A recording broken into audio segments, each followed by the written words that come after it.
Welcome back, everybody. I'm Phil. This is the Drop Bear Perspective. Now, Pauline Hanson has warned Australia against the rise of radical Islamic ideologies cloaked under the guise of pro-Palestinian activism for a while now. They dismissed her as fear-mongering, yet here we are, guys. Now, the protests, it's simply a cover for extremism.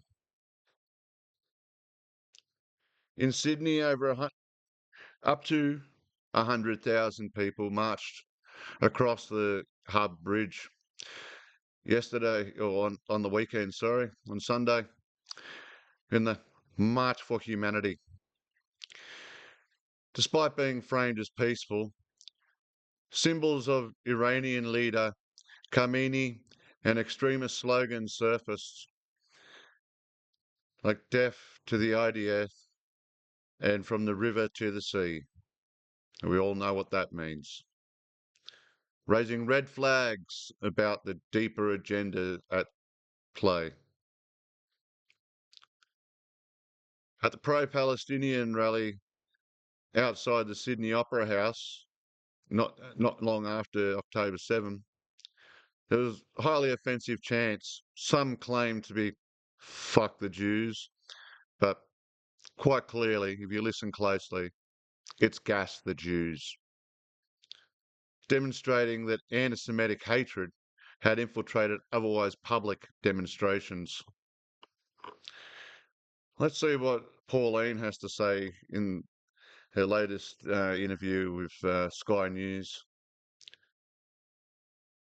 All right, well, look, let's go back to that protest today. Joining us now for more on this is One Nation leader Pauline Hanson.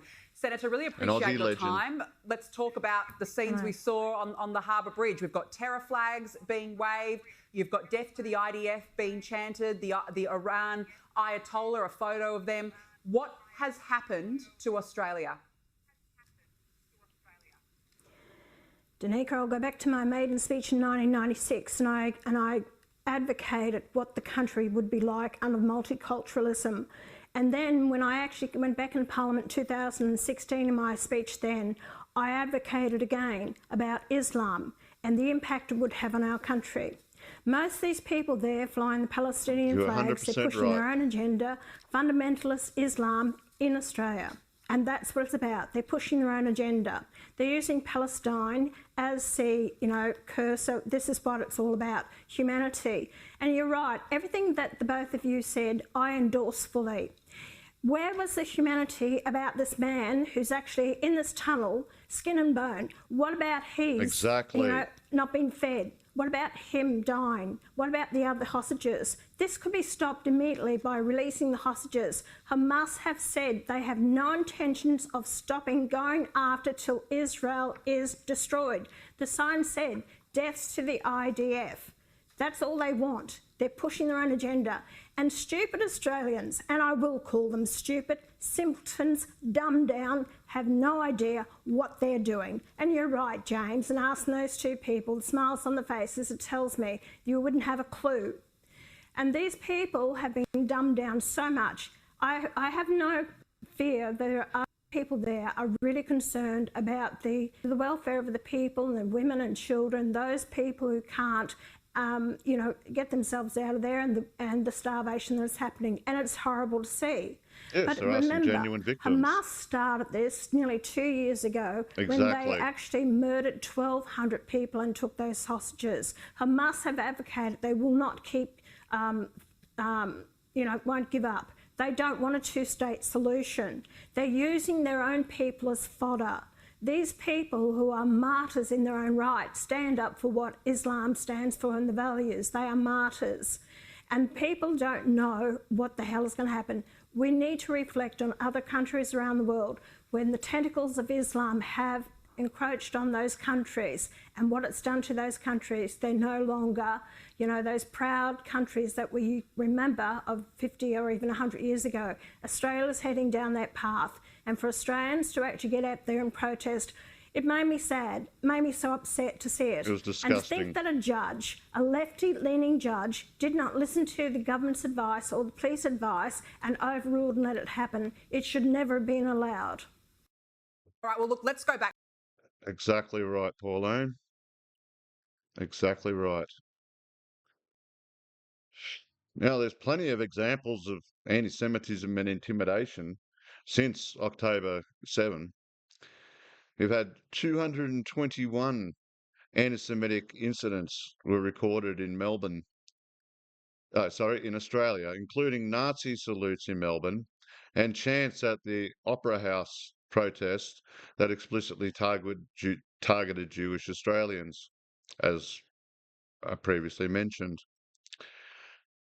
A Jewish creative community doxing campaign, known online as the Zio 600, publicly targeted hundreds of Jewish artists and professionals in Australia, highlighting how pro-Palestinian activism morphed into a public intimidation campaign. Even within public service, in February of 2025, we had 2 nurses who were investigated after mocking Israeli patients and claiming the intent to kill them if they came into the hospital, demonstrating how hate has spread into the institutions trusted by the public. And that was an absolutely vile display by those 2. One of them claiming to be a freaking doctor. Now, it's not about Palestine. It's all about extremism. Notice no one is calling for Hamas to surrender or return the hostages, which they still have 50 hostages. And as we've seen the footage, they're like, I don't want to show it, but the footage of that poor Israeli man who's just skin and bone, digging his own grave in one of the tunnels.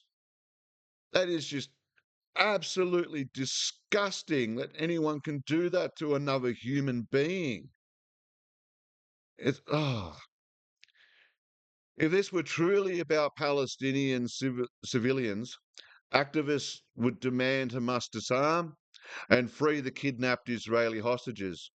Instead, they silence and praise for those same protesters towards Hamas leadership. In Victoria, local Labor recently passed motions advocating recognition of Palestinian state and sanctions on Israel. Jewish leaders slammed the move as effectively rewarding terrorism by ignoring Hamas atrocities and sidelining any condemnation of their tactics, including killing babies and raping women and parading their dead bodies around Gaza. See, Pauline's been right from the start. Pauline Hanson has long said control over immigration, integration, and identity matters. She warned that extremist groups would exploit social justice platforms to gain influence, and that's precisely what's happening today. Instead of demanding Hamas stand down, protesters increasingly platform extremist ideology while blaming Australia for lack of compassion. That isn't pro-Palestinian. It's anti-Australian values. See, Pauline wasn't being paranoid. She saw the danger of radical Islam hiding behind cultural sympathy. Now we see the rallies, flags, the slogans. If you truly care about human rights, you demand Hamas release the hostages and surrender. Anything less is enabling terror. It's time to face the truth and speak out. The war will be over as soon as Hamas surrenders and gives back the hostages. Simple as that, people. Thanks for joining me. Please like, share, and subscribe. I'll see you again next time.